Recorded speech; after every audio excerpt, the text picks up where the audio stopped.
You've done the research, you've prepared your outline, now it's time to get down to writing your paper.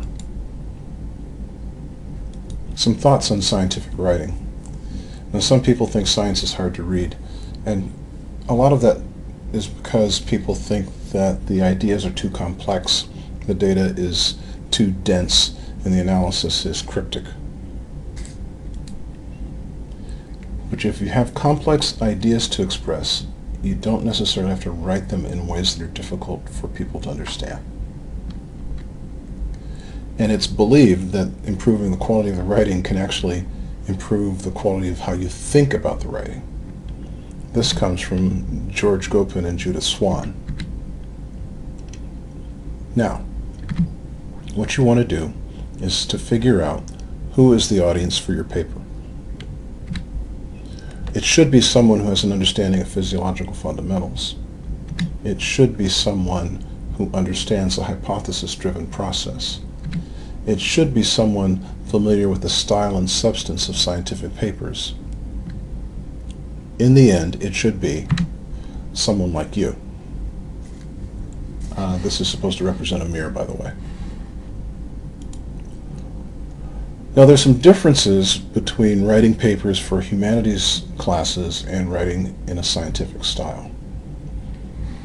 In a humanities paper, you usually have some thesis or position that you would like to defend. And so first you figure out what the thesis is, and then you construct the argument supporting the thesis, and there may be several of them, and that means that this paper comes from a definite point of view. When you look at original research articles, rather than starting with a thesis or fact that they want to support, you start with a hypothesis or question that you want to try to interrogate or try to determine if it's true or false. And then you have to construct a method to test the hypothesis. In constructing that hypothesis, then you can determine what experiments need to be done in order to collect the data.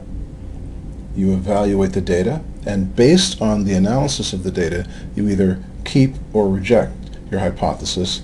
And in this case, what we would keep is what's called an objective tone. Now, if you express your data in a logical way, you can sometimes change people's minds. And this is a quote from Carl Sagan, who said that in science it often happens that a scientist will say, you know, that's a really good argument, my position is mistaken. And then they change their minds based on the data that has been presented to them, and you don't hear them talk about the old view again. As Carl Sagan says this, I also believe it, that it doesn't happen as often as it should, because scientists are real people, and when you have invested in an idea, sometimes it's hard to give it up. But when you have data that refutes it, it makes it almost impossible to keep a mistaken thought in your head. Now let's go back to our mindset for writing. What you need is an open mind. And if you start with an open mind, you should be able to write or speak with an objective tone. And we define that objective tone as being neutral and letting the data speak for itself. You don't use pronouns like I or you. You use the technical terms and not colloquialisms or common terms to define the experiment that you're talking about. You don't include your feelings about data. You talk about what the data values are and what they mean. And you write in a relatively formal style. And with that objective tone, it reinforces the idea of having an open mind, and these things go hand in hand. Now, writing in an objective way doesn't mean you have to write in a style that's boring. You should write to engage your reader. This is why in your paper you'll want to include background information. It provides your reader with a glimpse into what makes this research topic compelling. You want to use adjectives and adverbs. These descriptive words will help your reader to become engaged in the topic, but you're not writing an action novel, so you don't want to overhype the science. And you'd like to tell a story. You tell a story, you structure your papers so that it flows in front of your reader and they can follow your thought processes as you build the evidence towards either confirming or rejecting a hypothesis.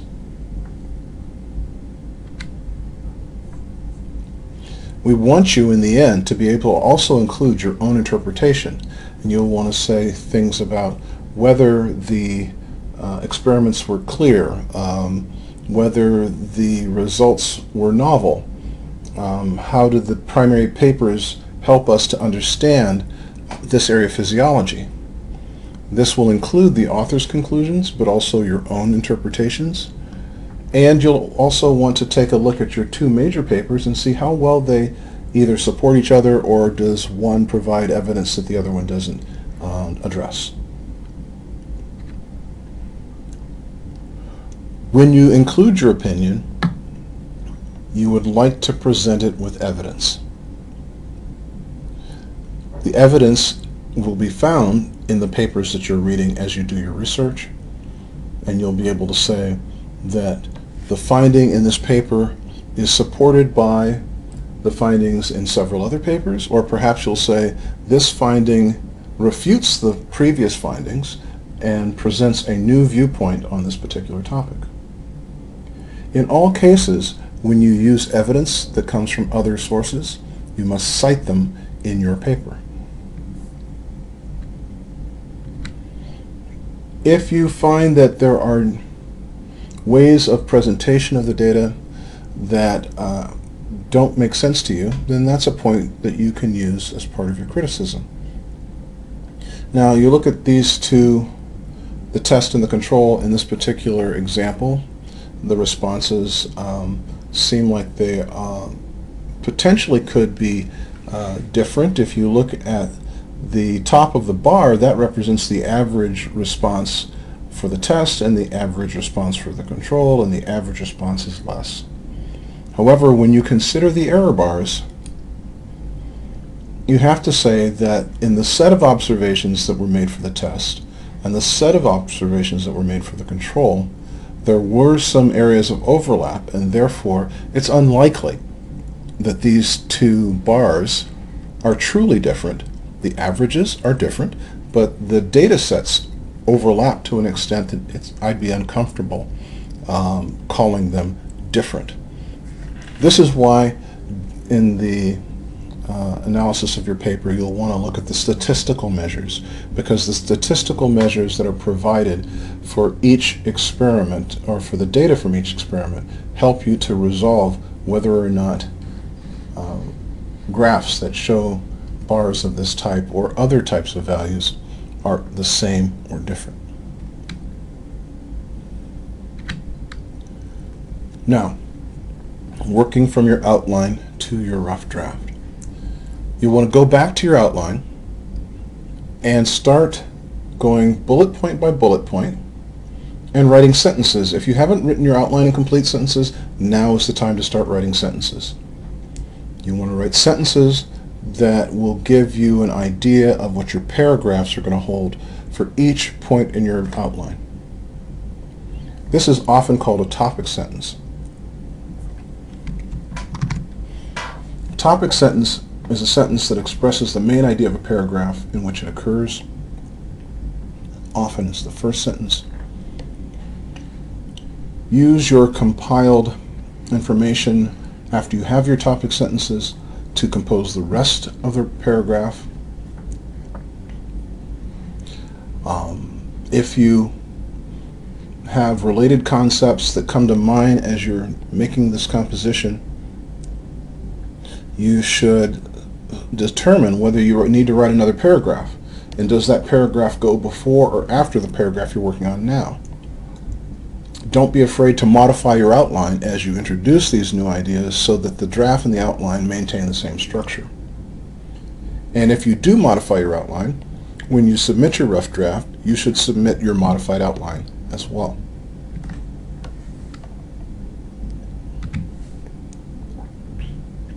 Now, there are different ways to write this paper in terms of how you move from top point to point.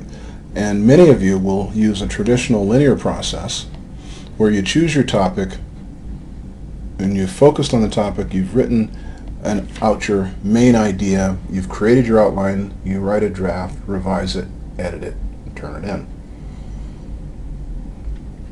Some people think of their problem in a different way. They perceive the problem, they explore and gather the data, that helps them to refine the problem, and then they'll step away and let the ideas sort of percolate through their brain before they come back and start to write their draft. And the purpose of the draft is to get all of your ideas out, and you know that when you write the draft, or at least you hope when you write the draft, that you'll put down essentially everything you know, or most of what you know, in a way that when you're done, you can come back and say, all right, this doesn't belong, we need to reorganize these things, and then you're reformulating or revising your draft. In the end, you also want to edit based on craft and whether things fit together. That's the coherence, how the paragraph structure looks, and making sure that you have all the appropriate citations. When you use this traditional linear process, you just follow from one step to the next. When you're doing the nonlinear process, you may find that you'll step through several steps, and then you'll find, oh, I need to redo some things. And so you may explore your data and then think of a new problem or restate the problem. You may incubate, and that may also cause you to either refine the problem or gather new data. And as you start to write, you may want to incubate again.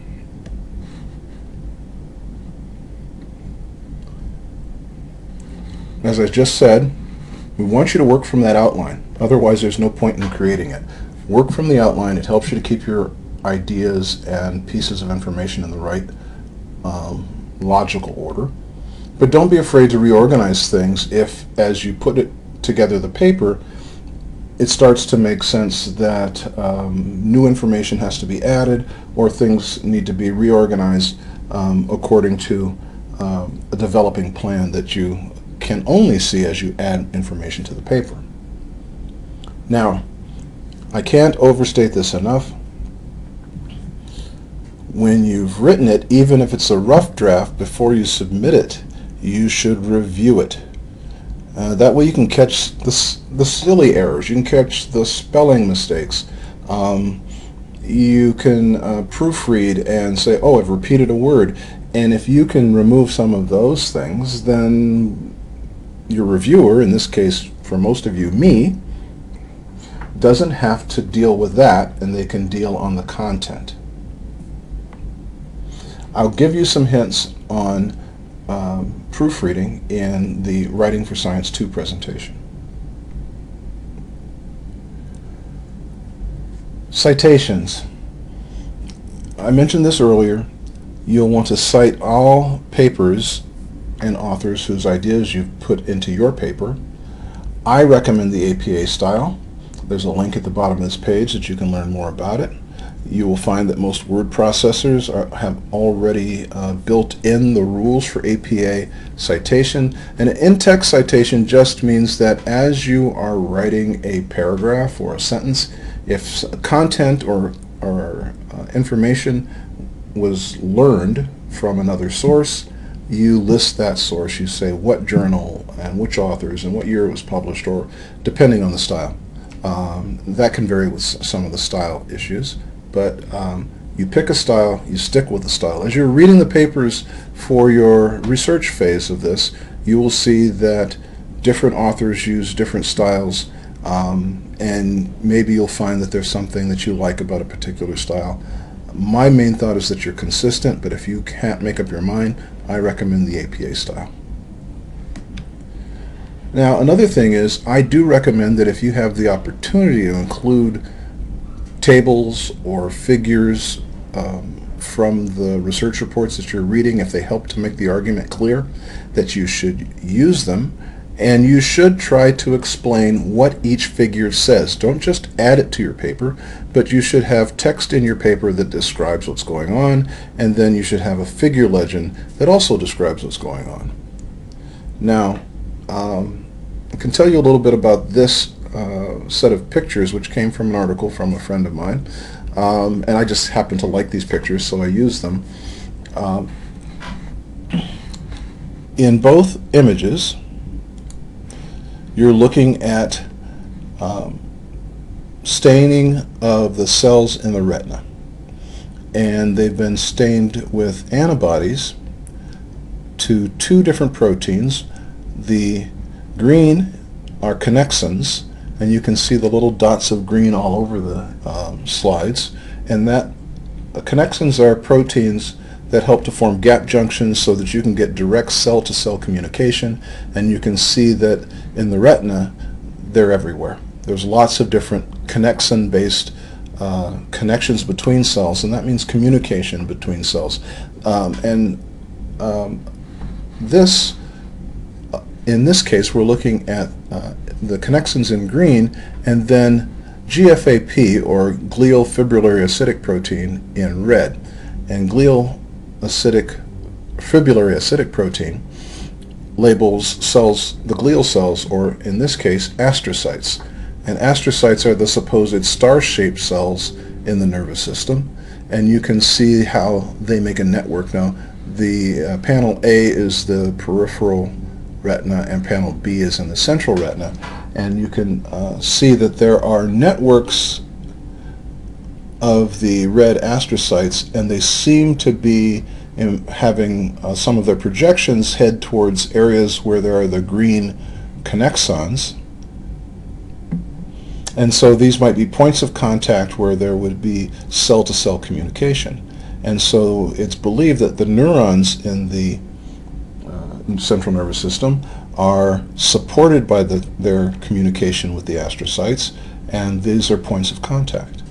Another thing that astrocytes are proposed to do is to make up part of the blood-brain barrier, and you can see in this second image in panel B a arteriole in the central retina, and the astrocytes making contact with that arteriole, and they pretty well defined a network surrounding that blood vessel. When you've got great pictures, it helps to sell your argument. If you've got strong data, it helps to sell your argument. So don't be afraid to include numbers, tables, graphs, pictures, if they help to make your case. Now, if you look at our grading guide, the quality of writing is not considered the most, it's not where you earn most of your points. However, it does help you get your point across. You should try to be clear, but you don't want to try to use every big word you know. Being too scientific when expressing your ideas often leads to some of those dense sentences that our first slide complained about, that reading science is hard to read. Well, sometimes people get hung up in using the most technical terms possible, which sometimes it doesn't make it as clear as it could be. You can explain things in a clear way. The intent of a sentence should be clear to your reader. That often depends on your word choice and how you use grammar. You should have a smooth flow of ideas, paragraph to paragraph, and that's your outline structure. I've made some suggestions in the grading guide for the things that you need to have in your paper. Pay attention to that. If I don't find them, I will certainly comment on them. And this is a scientific presentation, not a private conversation, so you will be expected to write in a fairly formal way.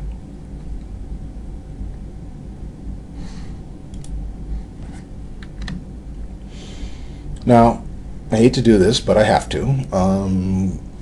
You'll be reading other people's work and extracting information.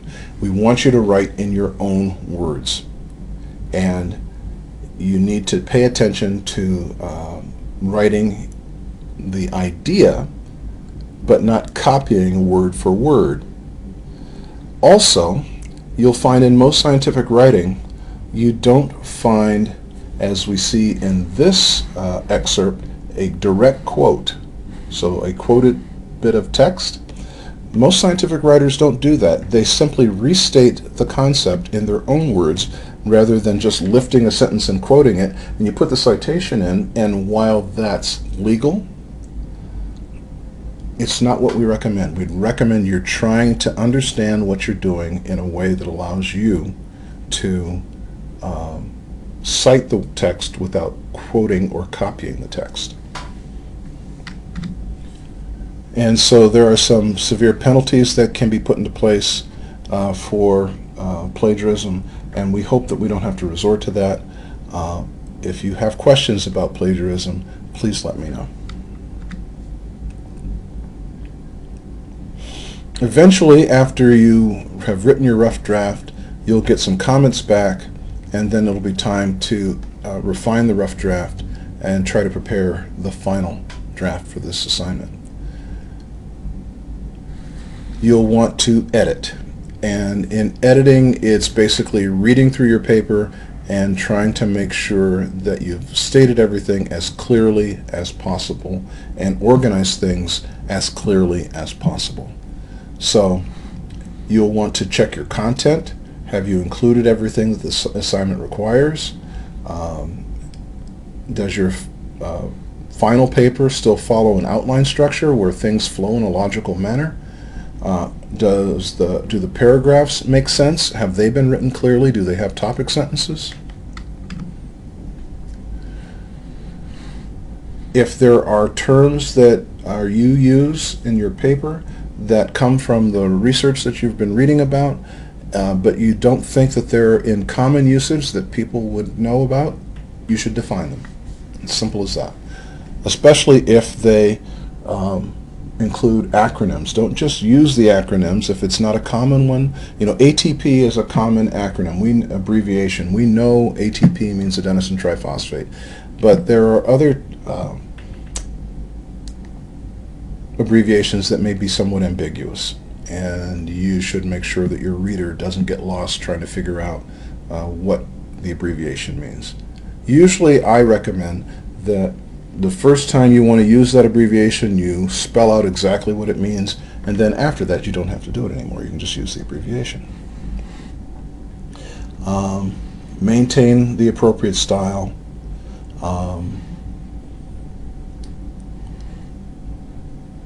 I wouldn't worry about the passive voice. That's a general recommendation to minimize the passive voice. Scientific writing often includes passive voice. I don't worry about that too much. If you have a word that you repeat a lot, it becomes noticeable, and that's what this last point is. Do you repeat a strong word too often? And when it starts to pop up again and again, your reader notices it and it becomes a distraction rather than something that helps to explain your concept.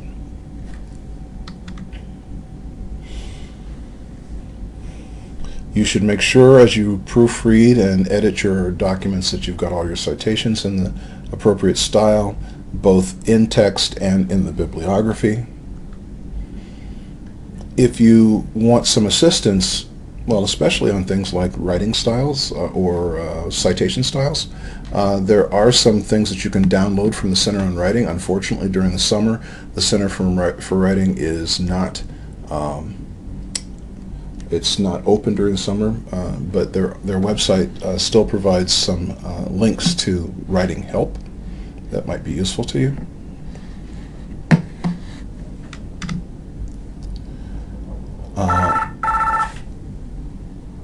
Here are some additional points. So, some links to help you find information on writing. Several places, including the Center for Writing here at the University of Minnesota, as well as other colleges, and at least one book. Okay. Get ready, get set, go.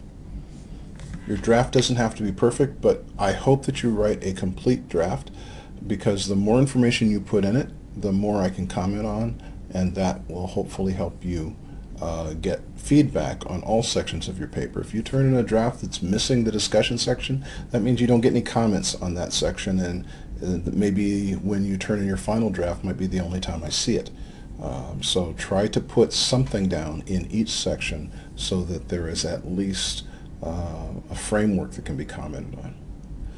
If you write an outstanding first draft and I go through it and I think, well, this only needs minor changes, then we can talk about you being done for the semester. I hope that these hints have been helpful to you.